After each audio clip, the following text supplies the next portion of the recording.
சொர்க்கத்தின் மாளிகைகளை விட, சொர்க்கத்தில் அல்லாஹ் நமக்கு அமைத்திருக்கின்ற தோட்டங்களை விட, ஏன் சொர்க்கத்தை விடவெல்லாம் பெரிய அருட்கொடை அது. அந்த அருட்கொடை என்ன தெரியுமா? அல்லாஹ் ரப்புல் ஆலமீன் அவனுடைய புத்தகம் அல் குர்ஆனிலே அல்லாஹ் கூறுகிறான், லில்லதீன அஹ்ஸனு அல் ஹுஸ்னா வ ஜியாதா. யார் நல்ல அமல்களை செய்தார்களோ அவர்களுக்கு அல் ஹுஸ்னா, அல் ஹுஸ்னா என்றால் அல் ஜன்னா, சொர்க்கத்தை அல்லாஹ் தருவான். வ ஜியாதா, மேலும் அதிகரிப்பையும் அல்லாஹ் தருவான். அதிகரிப்பு என்றால் என்ன? அலி இப்னு அபி தாலிப் ரலியல்லாஹு அன்ஹு, அனஸ் இப்னு மாலிக் ரலியல்லாஹு அன்ஹு அவர்கள் விளக்கம் சொன்னார்கள். அதிகரிப்பு என்றால் அல்லாஹுவை நாளை மறுமையில் பார்ப்பது.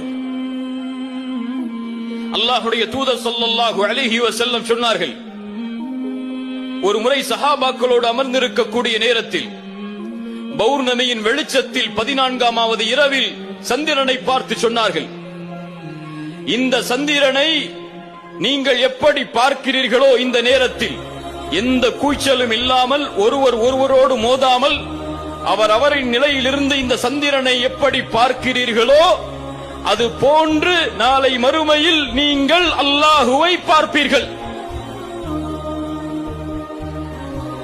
அல்லாஹ்வுடைய தூதர் ஸல்லல்லாஹு அலைஹி வஸல்லம் சொல்லிவிட்டு சொன்னார்கள், அந்த நிலை உங்களுக்கு ஏற்பட வேண்டும் என்றால், அல்லாஹுவை நீங்கள் பார்க்க வேண்டும் என்றால், ஃபஜ்ருடைய தொழுகையும் அஸருடைய தொழுகையும் தொழுவதிலிருந்து உங்களை எதுவும் மிகைத்து விட வேண்டாம்.